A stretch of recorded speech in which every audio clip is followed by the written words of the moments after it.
June 19th, 1944, 10:47 a.m. Pacific Ocean. A Zero explodes. The fireball tears across the morning sky, scattering fragments of twisted metal and burning fuel into the endless blue. Lieutenant Commander David Harrington watches through his gun sight as the Japanese fighter disintegrates, its pilot never even seeing what killed him. 650 caliber machine guns still smoking, the Hellcat's engine roaring like a predator tasting blood. And below, stretching to every horizon, the greatest aerial massacre in human history is unfolding. 400 Japanese aircraft launched that morning. 400. By sunset, barely a dozen would return. In just 8 hours, the Empire of Japan would lose more planes than in any single day of the entire Pacific War. American losses? 29 aircraft. The kill ratio was so devastating, so utterly one-sided, that American pilots would give this day a name that would echo through history. They called it the Great Marianas Turkey Shoot. But here is what nobody tells you. This massacre was not an accident. It was not luck. It was engineered by a man whose name you have never heard. A former crop duster from rural Ohio who designed a fighter so deadly, so revolutionary, that it would destroy Japanese air power forever. His name was Leroy Grumman. And this is the story of how one man's insane idea saved 10,000 American lives. But to understand what happened on June 19th, 1944, we need to go back. Back to a time when America was losing. Back to a time when the Zero ruled the sky like an angry god. Back to December 7th, 1941, when Japanese aircraft screamed over Pearl Harbor that Sunday morning. American pilots scrambled into the sky with whatever they could fly. Most of them died within minutes. The Mitsubishi A6M0 was unlike anything they had ever faced. It could climb faster than any American fighter. It could turn tighter. It could outrun, outmaneuver, and outfight everything the United States put against it. At Wake Island, Zeros shot down 14 American planes in a single engagement. At the Philippines, they destroyed over 100 aircraft in 3 days. Over the Coral Sea, American pilots learned to fear the rising sun painted on those silver wings. The numbers were horrifying. In the first 6 months of the Pacific War, the Zero achieved a kill ratio of 12-1. For every Japanese plane that fell, 12 American aircraft burned. Pilots called it the Phantom. They called it the Death Angel. Some simply called it impossible. Young aviators, fresh from flight school, were thrown into combat with barely 100 hours of training.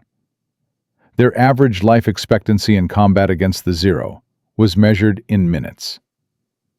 By mid-1942, American morale was shattered. Admirals publicly questioned whether carrier aviation could survive against Japanese air power. Intelligence officers estimated that at current loss rates, the U.S. Navy would run out of trained pilots within 18 months. Something had to change. And that something would come from the most unlikely source imaginable. Leroy Grumman never wanted to build weapons. Born in 1895 in Huntington, New York, he grew up dreaming of flight the way other boys dreamed of baseball. He built his first airplane in a barn behind his parents' house when he was 17 years old. It crashed on its first flight. He built another. It crashed too. By the time he graduated from Cornell University with an engineering degree, he had crashed 6 aircraft and broken 4 bones. His professors called him persistent. His family called him crazy. After World War I, Grumman scraped together $6,000 and founded the Grumman Aircraft Engineering Corporation in an abandoned garage on Long Island. His first employees were a mechanic, a draftsman, and his wife who handled the books. They built crop dusters, mail planes, small civilian aircraft that nobody particularly wanted. For 15 years, Grumman survived on scraps, building whatever would pay the bills, dreaming of something greater. Then came Pearl Harbor, and everything changed. In January 1942, a Navy officer arrived at Grumman's factory with a stack of combat reports from the Pacific. The reports were classified. They were also devastating. Page after page described the Zero's superiority, its incredible maneuverability, its blistering speed, its ability to climb at angles that seemed to defy physics. American pilots were dying because their aircraft could not compete. The officer asked Grumman a simple question. Can you build something better? Grumman spent 3 weeks reading those reports. He interviewed survivors, pilots who had faced the Zero and somehow lived. He studied every piece of wreckage the Navy could find. And then, late one night in February 1942, he did something that would change aviation history forever. He threw away everything he thought he knew about fighter design. The conventional wisdom said fighters needed to be light. The lighter the plane, the more maneuverable it would be. The Zero weighed just over 5,000 pounds. American designers assumed they needed to match that weight to compete. Grumman said no. He said the entire concept was wrong. Here is what Grumman realized. The Zero was light because it had no armor, no self-sealing fuel tanks, no structural reinforcement. A single bullet to the fuel line would turn it into a fireball.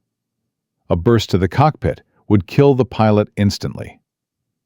The Zero was fast and agile because it sacrificed everything for performance, including its pilots' lives. Grumman proposed the opposite approach.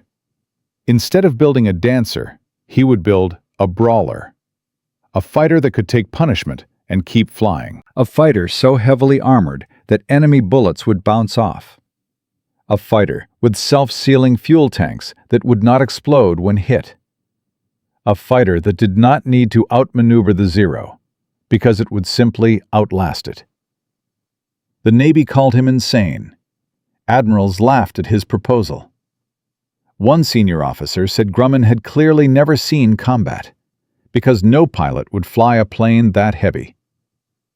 The preliminary designs called for a fighter weighing over 11,000 pounds, more than twice the weight of the Zero. Critics said it would fly like a brick. They said it would be a death trap. They said Grumman was going to get American pilots killed. Grumman built it anyway. Working in secret, with a hand-picked team of engineers who believed in his vision, Grumman created the F6F prototype in just 11 months. It was the fastest development cycle of any fighter in World War II. They worked 18-hour days. They slept in the factory. When the Navy threatened to cancel funding, Grumman mortgaged his house to keep the project alive. The first test flight happened on June 26, 1942. Test pilot Robert Hall climbed into the cockpit of a machine that experts said could not fly. The engine roared to life. 2,000 horsepower from a Pratt & Whitney R2800 engine, the most powerful motor ever fitted to a fighter aircraft. Hall pushed the throttle forward. The Hellcat leaped off the runway like it was spring-loaded. Hall climbed at 10,000 feet in minutes. He pushed the fighter through turns, dives, rolls. He tested the limits of the airframe, waiting for the structural failures that critics had predicted. They never came.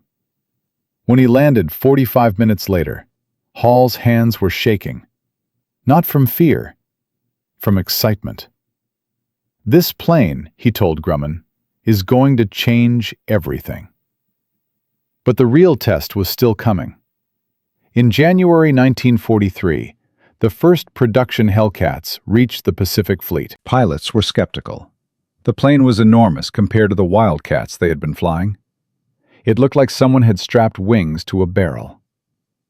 Lieutenant Commander James Flatley, commander of Fighting Squadron 10, was selected to lead the first combat evaluation. Flatley took his Hellcats up against captured Zero aircraft in mock combat over the California desert. What happened next shocked everyone. The Hellcat could not outturn the Zero. That much was true. But it did not need to. In a diving attack, the Hellcat accelerated so fast that the Zero could not follow. In a climb, the Hellcat's powerful engine pulled away effortlessly. And when the Zero scored hits, when bullets ripped through the Hellcat's wings and fuselage, the fighter kept flying. Flatley himself took over 30 hits in one engagement. His Hellcat brought him home without a scratch. The test results were staggering. In simulated combat, Hellcats achieved a kill ratio of 13-1 against captured Zeros. 13-1. The same Zero that had been slaughtering American pilots for 18 months suddenly looked helpless. But simulated combat was not real war. The Navy needed proof, and on August 31, 1943, they got it. Lieutenant Commander Phil Torrey led a flight of 12 Hellcats over Marcus Island, deep in Japanese-controlled territory. They were jumped by 20 Zeros, pilots who had been hunting American aircraft for years.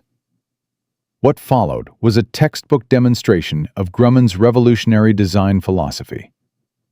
The Hellcats did not try to dogfight. They climbed. When Zeros followed, the Hellcats dove, using their superior weight to build speed. They slashed through the enemy formation, fired, and climbed away before the Zeros could respond. In 7 minutes of combat, the 12 Hellcats destroyed 9 Zeros. American losses, 0. That night, Admiral John McCain sent a message to Washington. 2 words: send more. By December 1943, Hellcats were pouring off the production lines at Grumman's expanded factory. 500 per month, then 800, then over 1,000. American industrial power was doing what no other nation could match, transforming an idea into overwhelming force. And the Japanese noticed. Intelligence intercepts revealed growing alarm in Tokyo. Reports described a new American fighter that could not be shot down. Pilots who returned from combat spoke of blue devils that attacked from above and vanished before anyone could respond. The Zero, which had once ruled the Pacific unchallenged, was suddenly the prey. But the greatest test was still ahead. In June 1944, American forces prepared to invade the Mariana Islands, the gateway to Japan itself.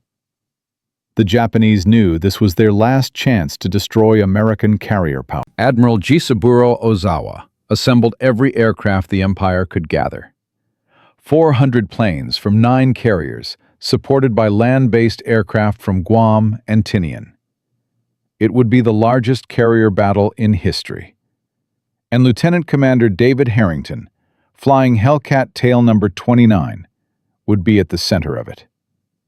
The stage was set. On one side, the largest Japanese air armada since Pearl Harbor, determined to avenge 2 years of defeat. On the other, a fleet of American carriers armed with a weapon that would prove to be the Zero's final nightmare.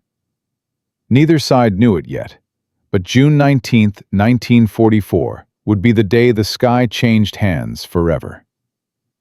In Part 2, we will follow Harrington and his wingmen into the heart of the greatest aerial massacre in history.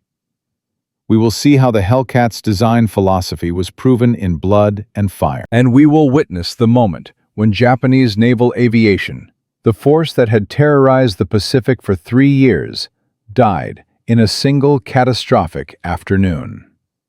But one question remains.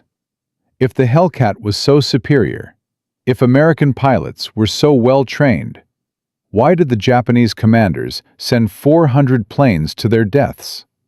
What were they thinking? And what happened in the desperate hours after the battle?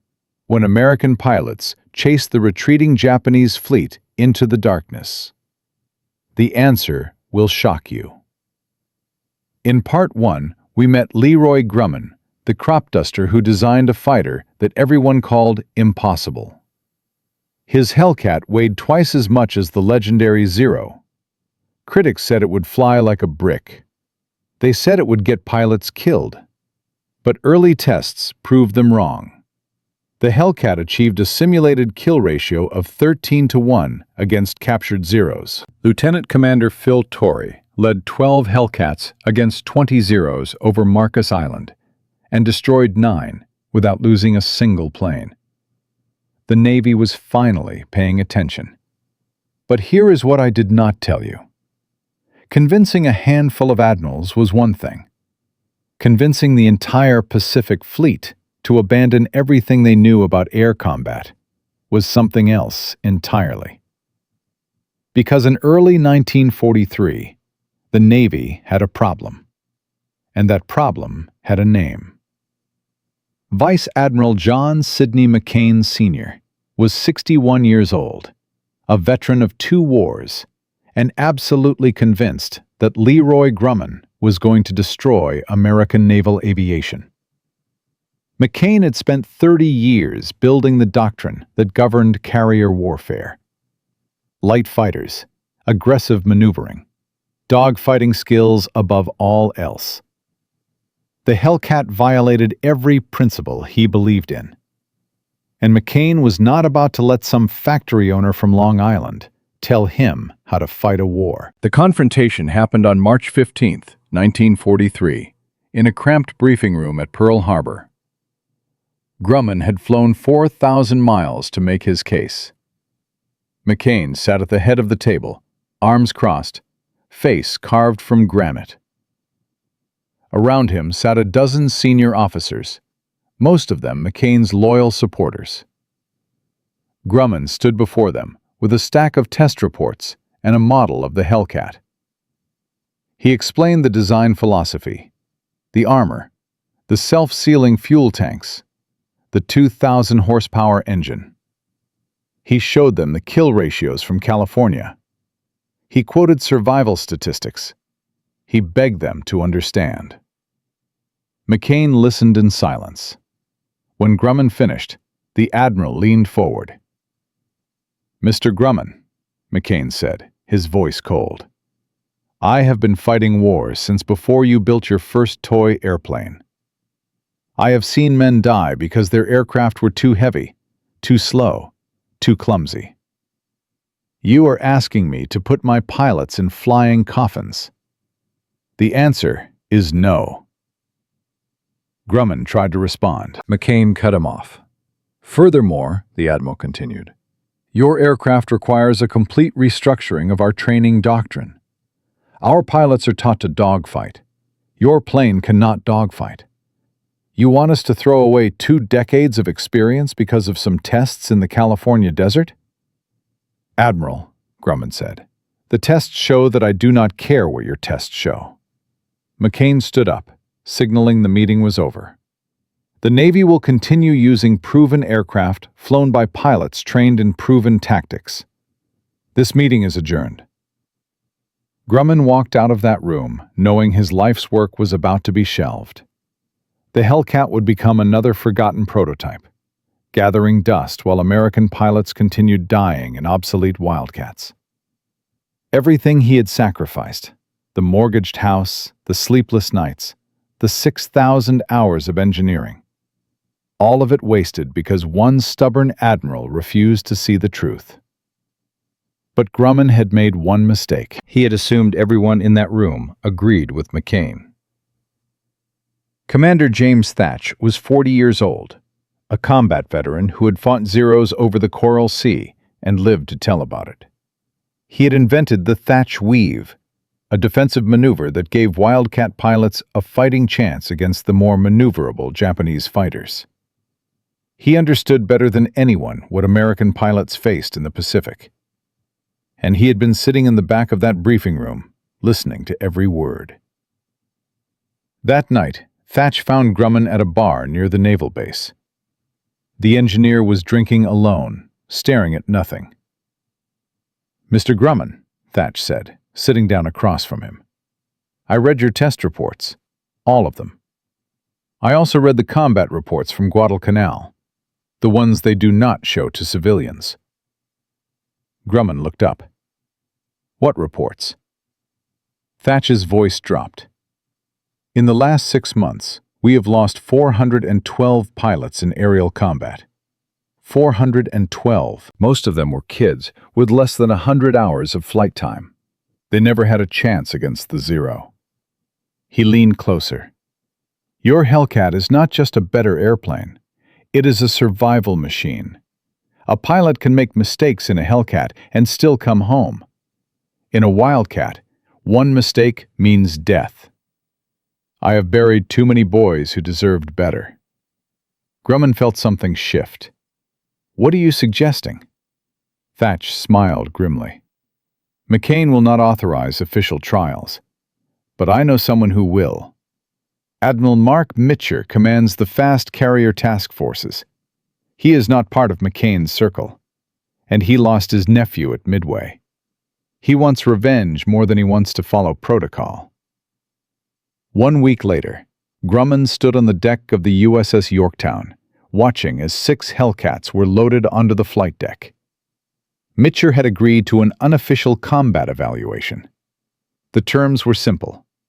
The Hellcats would fly real missions against real Japanese forces. If they performed as Grumman promised, Mitcher would go over McCain's head directly to Admiral Nimitz. If they failed, Grumman would never work for the Navy again. The stakes could not have been higher, and the test was about to begin. April 1st, 1943. The Yorktown sailed 200 miles from Japanese-held Wake Island. Intelligence reported a Japanese supply convoy approaching, escorted by at least 15 Zero fighters. This would be the first true combat test of the Hellcat against the aircraft that had terrorized the Pacific for 18 months. Lieutenant Commander Butch O'Hare led the 6 Hellcats off the Yorktown's deck at dawn. O'Hare was already a legend, the first naval aviator to receive the Medal of Honor in World War II. If anyone could prove the Hellcat's worth, it was him. The weather was perfect. Clear skies, light winds, unlimited visibility. O'Hare climbed to 15,000 feet and waited. At 0847, radar picked up the Japanese formation. 18 aircraft total. 12 Zeros providing fighter cover. 6 Kate torpedo bombers heading for the American fleet. The odds were 2-1 against the Hellcats. O'Hare did not hesitate. He pushed his throttle forward and dove. What happened next would become legendary. O'Hare's Hellcat screamed down at over 400 miles per hour, building speed that the Zeros could not match. He opened fire at 300 yards, 6 50-caliber machine guns ripping into the lead Zero. The Japanese fighter exploded instantly. O'Hare did not stop to confirm the kill. He pulled up, using the Hellcat's massive engine to climb away before the other Zeros could react. His wingman, Lieutenant Stanley Vatassa, caught a second Zero in his gun sight and squeezed the trigger. The burst shredded the enemy's wing. The Zero spiraled into the ocean, trailing fire. Within 90 seconds, 4 Zeros were destroyed. The remaining 8 Japanese fighters tried to engage, tried to use their famous maneuverability to trap the Hellcats in turning fights. It did not work. Every time a Zero closed in, the Hellcats simply dove away, building speed, then climbing back for another pass. The torpedo bombers never reached the fleet.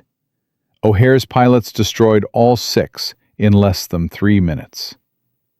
By the time the engagement ended, the Hellcats had shot down 11 aircraft. 11 kills against 6 Hellcats. American losses? 0. O'Hare landed on the Yorktown with his ammunition nearly exhausted and his fuel tanks almost empty. His Hellcat had taken 14 hits. 14 bullets had struck his aircraft during the battle. In a Wildcat, any one of those hits might have been fatal. The Hellcat brought him home without a scratch. Admiral Mitcher was waiting on the flight deck. He watched O'Hare climb out of the cockpit, watched the mechanics count the bullet holes, watched the pilots embrace each other with the wild joy of men who had expected to die and found themselves alive instead. The Admiral turned to Grumman. "Get me a meeting with Nimitz," he said. "Tomorrow." But success in one battle was one thing. Convincing the entire Pacific Fleet to change its doctrine was something else entirely. Admiral Chester Nimitz approved full production of the Hellcat in April 1943. McCain was furious, but overruled. Within weeks, Grumman's factory was producing 300 Hellcats per month. But production was only half the battle. The pilots needed to learn a completely new way of fighting. For 2 decades, Navy fighter pilots had been trained to dogfight. Turn with your enemy, outmaneuver him, get on his tail and stay there. The Hellcat demanded the opposite approach. Do not turn, do not chase. Dive, shoot, climb, repeat. It was called boom and zoom tactics, and it violated everything experienced pilots believed about air combat. Resistance was fierce. Squadron commanders who had survived years of combat refused to abandon the techniques that had kept them alive. At one training base in Hawaii, veteran pilots staged an informal protest, refusing to fly the Hellcat until they were allowed to practice traditional dogfighting. Grumman knew he could not change minds from a factory floor. He needed someone who had faced the Zero and understood why the old tactics no longer worked. He found that someone in James Thatch. Thatch spent the summer of 1943 traveling to every carrier in the Pacific Fleet.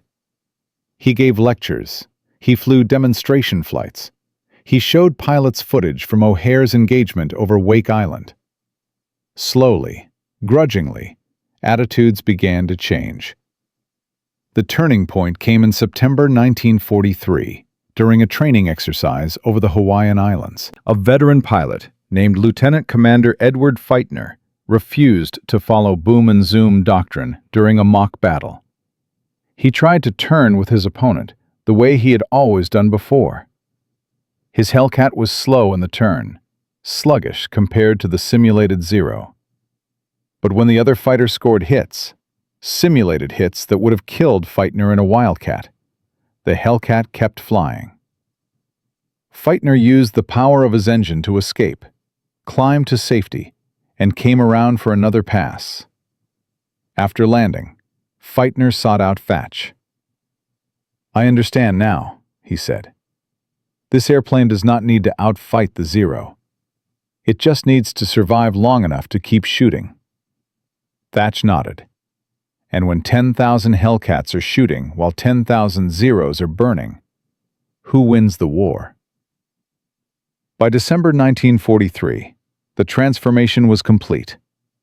8 carrier air groups had converted to Hellcats. Kill ratios climbed from 1-to-1 in early 1943 to better than 5-to-1 by year's end. Japanese pilots began reporting encounters with American fighters that could not be destroyed. Intelligence intercepts revealed growing panic in Tokyo. But the real test was still coming. In the spring of 1944, American planners prepared for the largest carrier battle in history. The invasion of the Mariana Islands would force Japan to commit everything it had left.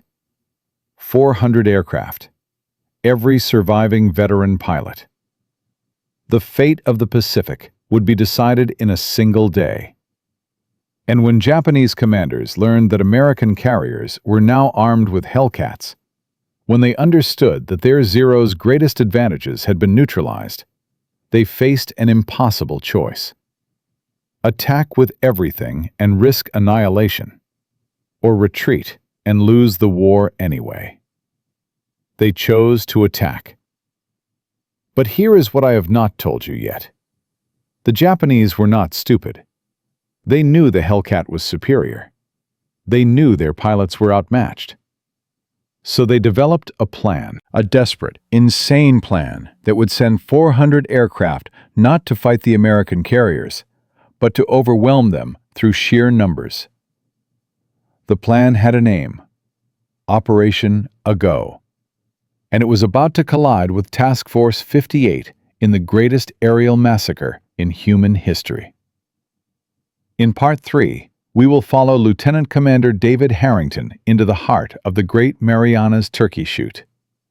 We will see how 400 Japanese planes were destroyed in a single day, and we will witness the moment when American pilots chased the retreating Japanese fleet into the darkness, running out of fuel over an ocean full of sharks. What happened that night would haunt survivors for the rest of their lives, because the killing was not over. It was just beginning. In Part 1, Leroy Grumman designed a fighter that everyone called impossible. The Hellcat weighed twice as much as the Zero, but it could take punishment and keep flying. In Part 2, we watched him battle the Navy's own bureaucracy, convincing skeptical admirals that his aircraft could change the war. Lieutenant Commander Butch O'Hare proved it over Wake Island, destroying 11 Japanese planes without losing a single Hellcat. By December 1943, 8 carrier air groups had converted to the new fighter. Kill ratios soared from 1-to-1 to better than 5-to-1. The Zero was no longer invincible. But Japanese commanders were not fools. They knew their advantage was slipping. They knew the Hellcat had changed everything, and they were preparing a response so massive, so desperate, that it would either save the empire or destroy it completely. Operation Ago called for 400 aircraft to strike the American fleet in a single overwhelming wave. Not to outfight the Hellcats, to drown them in numbers.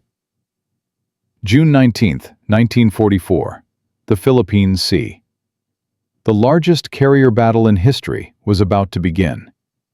Admiral Jisaburo Ozawa knew the truth. His pilots were not the elite killers who had conquered the Pacific in 1941 and 1942. Those men were dead, killed over Guadalcanal, the Coral Sea, Midway. The aviators filling his carriers now were boys. Some had less than 50 hours of flight time. Some had never fired their guns at a real target. But Ozawa had a plan. Japanese carriers could launch aircraft at greater range than American carriers. His planes would strike first, land on airfields in Guam to refuel, then strike again on the return flight. The Americans would face attacks from 2 directions simultaneously. Intelligence reports confirmed the American fleet had assembled near the Mariana Islands. 15 carriers, nearly 900 aircraft, the largest naval force ever deployed in the Pacific. Ozawa studied the numbers. He calculated the odds. Then he gave the order. Launch everything. At dawn on June 19th, Japanese flight decks erupted with activity. Zeros roared into the sky. Val dive bombers followed. Kate torpedo planes, the same aircraft that had devastated Pearl Harbor, climbed into formation. Within 2 hours, 4 waves, totaling 373 aircraft, were heading east toward the American fleet. Ozawa watched them disappear over the horizon. He did not know that American radar had already detected his first wave at a range of 150 miles. He did not know that Admiral Mark Mitcher had scrambled every available Hellcat into the sky. He did not know that his pilots were flying into a wall of 2,000 horsepower engines and 6 50-caliber machine guns. The massacre was about to begin. But the Hellcat program faced its own crisis that morning.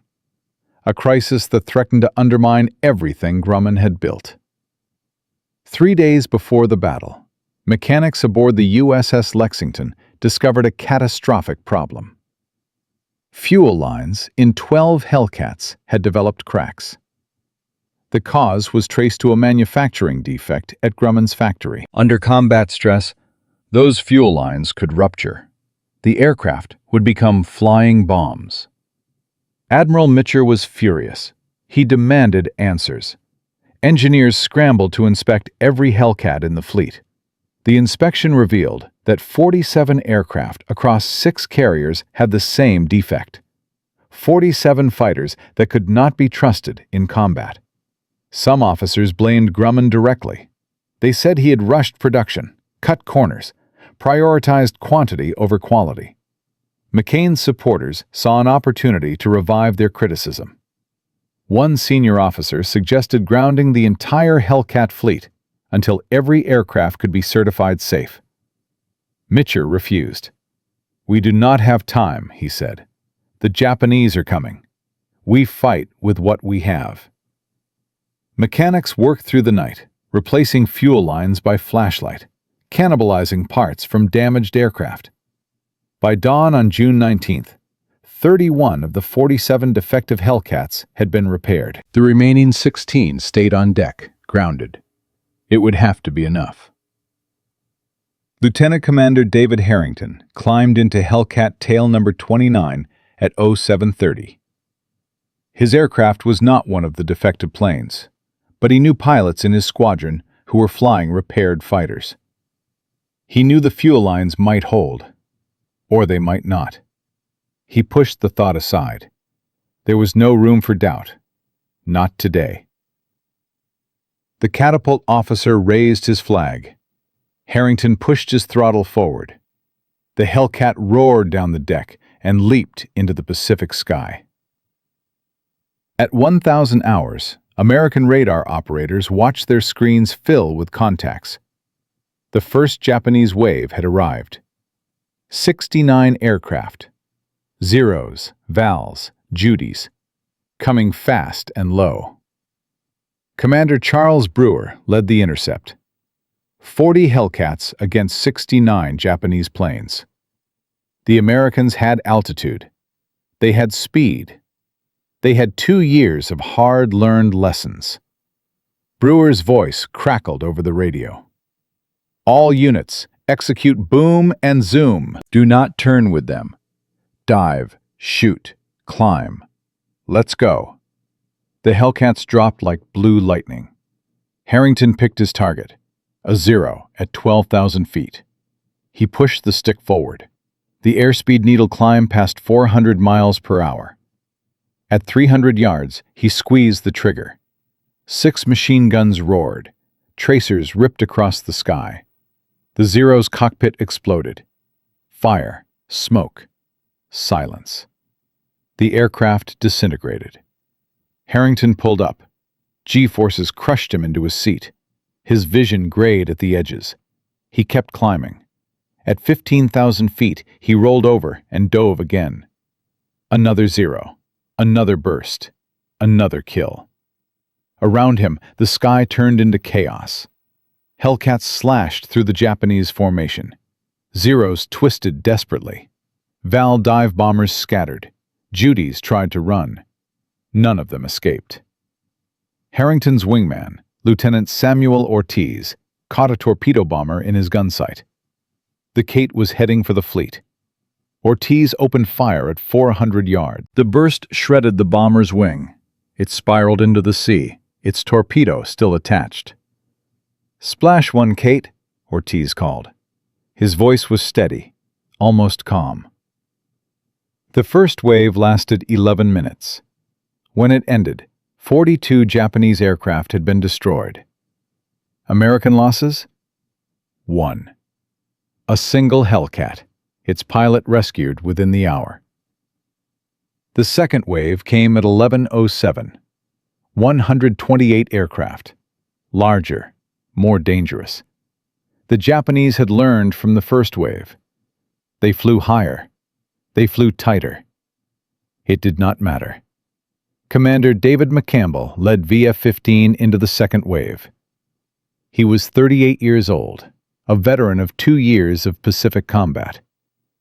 In the next 90 minutes, he would become the highest-scoring American ace of the day. McCampbell dove on a formation of Judy dive bombers. His first burst destroyed the lead aircraft. His second burst caught a Zero trying to protect the bombers.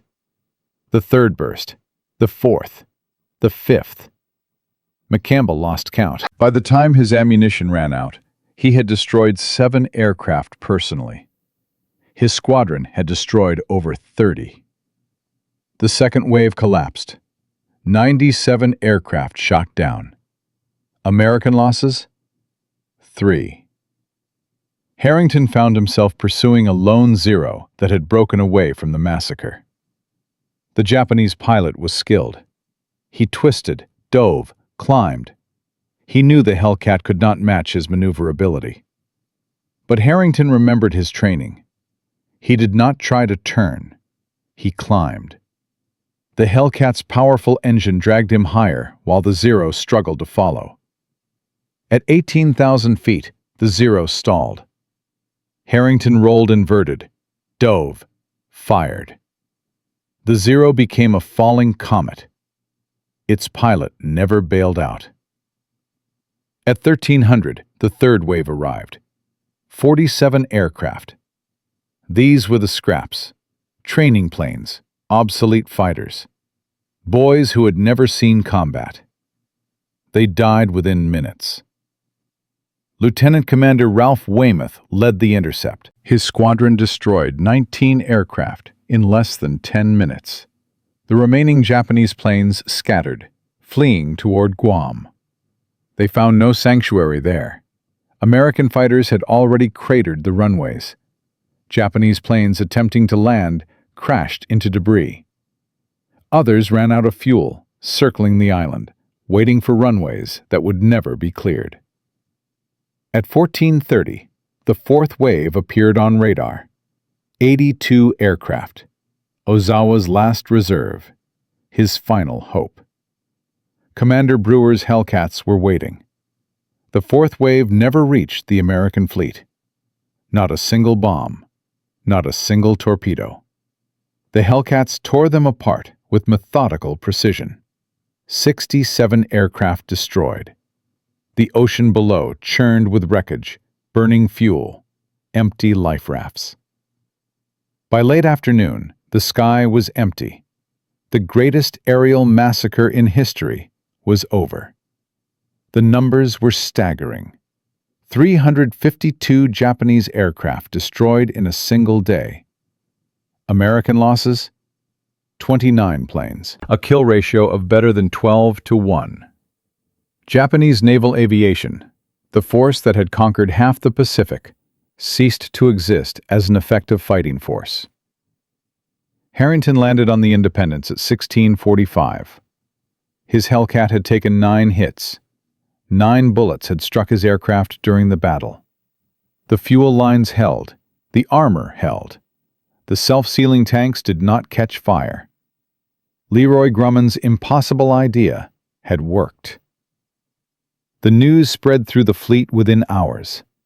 Pilots celebrated with exhausted disbelief. They had won. Not just a battle, a reckoning. The Zero, once feared as the deadliest fighter in the Pacific, had been revealed as obsolete, outclassed, doomed. Admiral Mitcher sent a message to Washington. 3 words. Mission accomplished. Magnificently. But the killing was not over. At 1600, American search planes located Ozawa's retreating fleet. The Japanese carriers were 270 miles away. At extreme range, if Mitcher launched a strike, his pilots would have to fly into darkness, fight a battle, and return to their carriers at night. Many would run out of fuel. Many would crash into the Black Pacific. Mitcher made the call. Launched the strike. 216 aircraft took off at 1620. Hellcats, Helldivers, Avengers. They found Ozawa's fleet at sunset and attacked through a storm of anti-aircraft fire. 2 Japanese carriers were sunk. 4 more were damaged. Ozawa's air groups were annihilated. Then came the return flight. Pilots flew through darkness. Fuel gauges dropped toward empty. Some aircraft ditched in the ocean, their crews floating in life rafts, praying for rescue. Others crashed on landing, missing the pitching flight decks in the black night. Mitcher ordered the fleet to turn on every light: searchlights, running lights, signal lamps. The carriers blazed like cities in the darkness, guiding their pilots home. 80 aircraft were lost in the recovery, but most of the pilots were rescued. In the end, American aircrew casualties for the entire battle numbered fewer than 100. Japanese losses exceeded 600 pilots and aircrew. Irreplaceable. The Battle of the Philippine Sea changed everything. Japanese carriers would never again pose a serious threat. American forces swept across the Pacific, taking Saipan, Guam, Tinian. From those islands, B-29 bombers would soon reach Tokyo itself. The Hellcat had proven itself beyond any doubt. By the end of the war, it would account for over 5,000 enemy aircraft destroyed. Its kill ratio of 19-1 remains one of the highest in aviation history. For Leroy Grumman, the victory was vindication. His impossible fighter, the one admirals had laughed at, had broken the back of Japanese air power in a single afternoon. But here is what history rarely mentions. What happened to the man who made it all possible? What happened to Grumman after the war? What happened to the factory workers, the engineers, the test pilots, who turned an idea into a legend? Their story has one final chapter. A chapter about sacrifice, about legacy, about the price of victory that no one talks about. In Part 4, we will discover what happened to Leroy Grumman in the years after the war. We will learn about the pilots who never recovered from what they saw. And we will understand why the Hellcat's greatest triumph was also its creator's greatest burden. Because some victories leave scars that never heal. In Part 1, a crop duster named Leroy Grumman designed a fighter that admirals called impossible. The Hellcat weighed twice as much as the legendary Zero, but it could survive hits that would destroy any other aircraft. In Part 2, Grumman battled the Navy's own bureaucracy, finding allies like Commander James Thatch, who believed in his vision. In Part 3, we witnessed the Great Marianas Turkey Shoot, where Hellcats destroyed 352 Japanese aircraft in a single day. American losses, 29 planes, a kill ratio of 12-1. The Zero was dead. Japanese naval aviation was broken. The Pacific belonged to America. But what happened to the man who made it all possible? What happened to Leroy Grumman after the guns fell silent? What happened to the pilots who survived that terrible day? This story has one final chapter, a chapter about victory, loss, and the price that history never mentions. Because sometimes the greatest triumphs leave the deepest scars. When the war ended in August 1945, Leroy Grumman was 50 years old. His factory on Long Island had produced over 12,000 Hellcats during the war.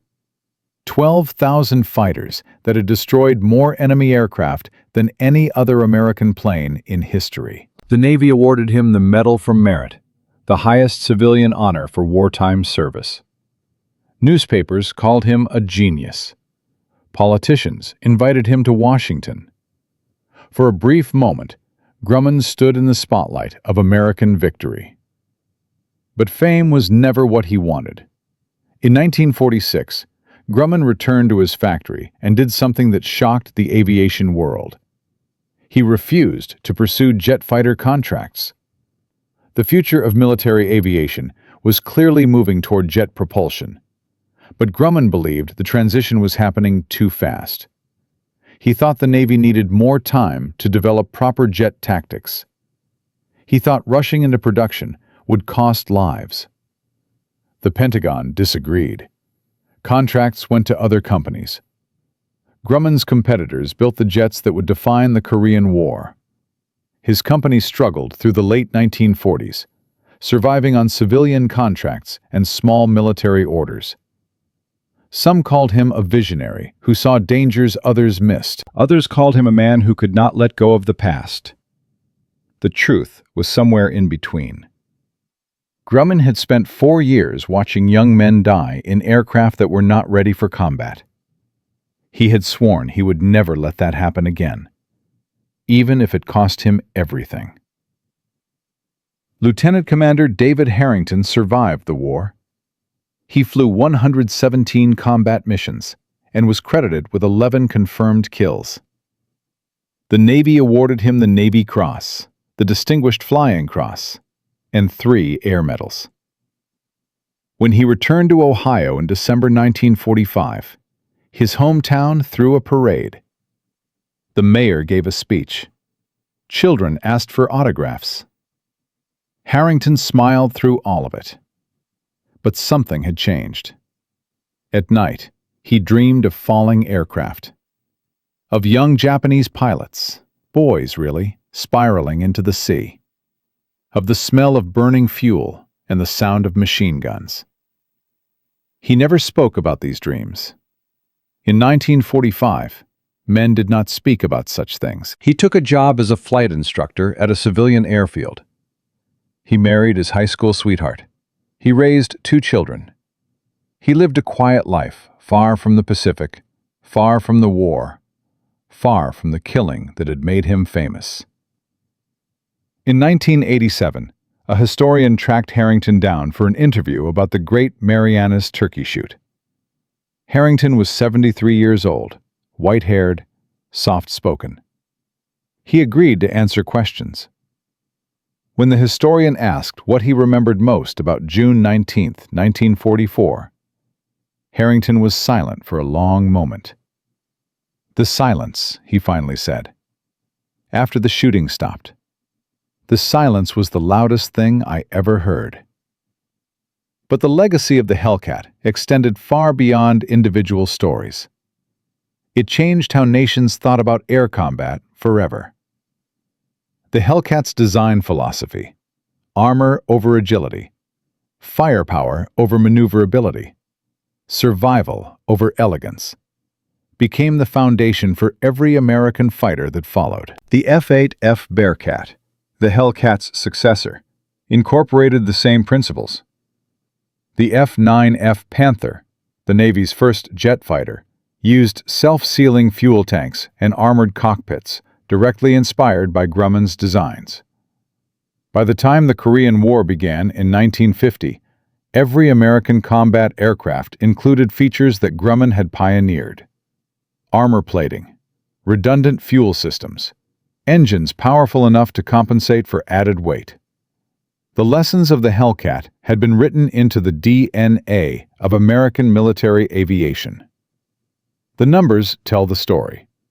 During World War II, Hellcats destroyed 5,223 enemy aircraft. That number represents more than half of all aerial victories scored by the United States Navy during the entire war. The kill ratio of 19-1 remains one of the highest ever achieved by any fighter aircraft in history. But perhaps more importantly, the Hellcat brought its pilots home. Over 75% of Hellcat pilots who were shot down survived. They bailed out, ditched in the ocean, crash-landed on carriers. The aircraft's rugged construction gave them chances that pilots of other fighters never had. Historians estimate that the Hellcat's survivability saved between 2,000 and 3,000 American lives during the war. 2,000 young men who came home to their families, who had children and grandchildren, who lived full lives because one stubborn engineer in Long Island refused to build a fighter that could not take a punch. The Soviet Union studied captured Hellcats after the war and incorporated similar design principles into their own aircraft. the British Royal Navy adopted American survival features for their post-war fighters. Even Japan, rebuilding its air forces in the 1950s, learned from the Zero's failures and the Hellcat's successes. Grumman's philosophy spread across the world, and it saved lives in conflicts he never lived to see. The deeper lesson of the Hellcat story is not about aircraft. It is about how change happens, about how institutions resist new ideas, about how persistence can overcome skepticism. When Grumman first proposed his heavy fighter design, the Navy's response was unanimous rejection. Admirals with decades of experience said he was wrong. Officers who had fought in 2 wars said he was dangerous. The entire military establishment said his idea was insane. They were wrong, and being wrong cost lives. This pattern repeats throughout history. The machine gun was rejected by military leaders who believed cavalry charges would remain decisive. The tank was mocked as a useless contraption that would never replace horses. The aircraft carrier was dismissed by battleship admirals who could not imagine naval warfare without big guns.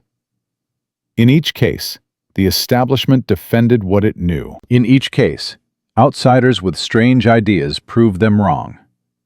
In each case, the delay between rejection and acceptance was measured in blood. The Hellcat reminds us that expertise can become blindness, that experience can become prejudice, that the people closest to a problem are sometimes the least able to see its solution. Grumman was not a combat pilot. He had never faced a Zero in battle. He had never felt the terror of watching tracers rip through his cockpit. But he understood something that the experts missed. He understood that survival was more important than elegance, that coming home mattered more than winning style points. That insight, simple and obvious in hindsight, changed the Pacific War. And here is one final detail that almost no one knows, a detail that was classified until 2003, when Navy Archives finally released the full records of the Hellcat development program. In February 1942, when Grumman was first designing the Hellcat, he received a letter. The letter came from a young Navy ensign named John Waldron. Waldron was a torpedo bomber pilot stationed at Pearl Harbor. He had survived the Japanese attack on December 7, 1941, and he had seen what the Zero could do. Waldron's letter was simple. He wrote that American pilots were dying because their aircraft could not protect them. He wrote that someone needed to build a fighter that could take hits and keep flying. He wrote that if such a fighter existed, he would gladly fly it into the teeth of the Japanese fleet. Grumman kept that letter on his desk throughout the entire development of the Hellcat. He read it every morning. He read it when admirals laughed at his designs. He read it when funding was cut and his factory merely closed. He read it when test pilots risked their lives flying prototypes that critics said would never fly. On June 4, 1942, 4 months after writing that letter, Ensign John Waldron led Torpedo Squadron 8 against the Japanese fleet at the Battle of Midway. His squadron attacked without fighter escort. Every single aircraft was shot down. Waldron was killed, along with 29 of his 30 men. He never saw the Hellcat. He never knew that his letter had helped inspire its creation. He never knew that the fighter he dreamed of would avenge him 1,000 times over. Grumman kept Waldron's letter until the day he died in 1982. It was found among his personal effects, yellowed with age, folded carefully in an envelope marked simply, "The Reason." From a crop duster with a dream that admirals called impossible, to a fighter that destroyed over 5,000 enemy aircraft and saved thousands of American lives, Leroy Grumman proved that courage is not just about facing bullets. Sometimes, courage is about facing the people who tell you that you are wrong. The Hellcat flew for the last time in 1954, retired after a decade of service that changed aviation forever. But its legacy lives on in every armored cockpit, every self-sealing fuel tank, every fighter designed to bring its pilot home alive. June 19, 1944. The Great Marianas Turkey Shoot. The day 400 Japanese planes vanished from the sky. The day the Zero died and the Hellcat became legend. 12,000 fighters built, 5,000 enemy aircraft destroyed, thousands of American lives saved. All because one man refused to accept that some things were impossible. If you know another story of an idea that was called crazy, an innovation that was rejected before it changed history, share it in the comments below. Because the Hellcat is just one chapter in the endless book of human stubbornness and genius. And remember this: the next time someone tells you that your idea is insane, that it will never work, that you should give up and accept the way things are, remember Leroy Grumman. Remember the admirals who laughed at him. Remember how wrong they were. Because history does not remember the skeptics. History remembers the ones who refused to stop. The past is not silent. It still speaks. And now you know what it says.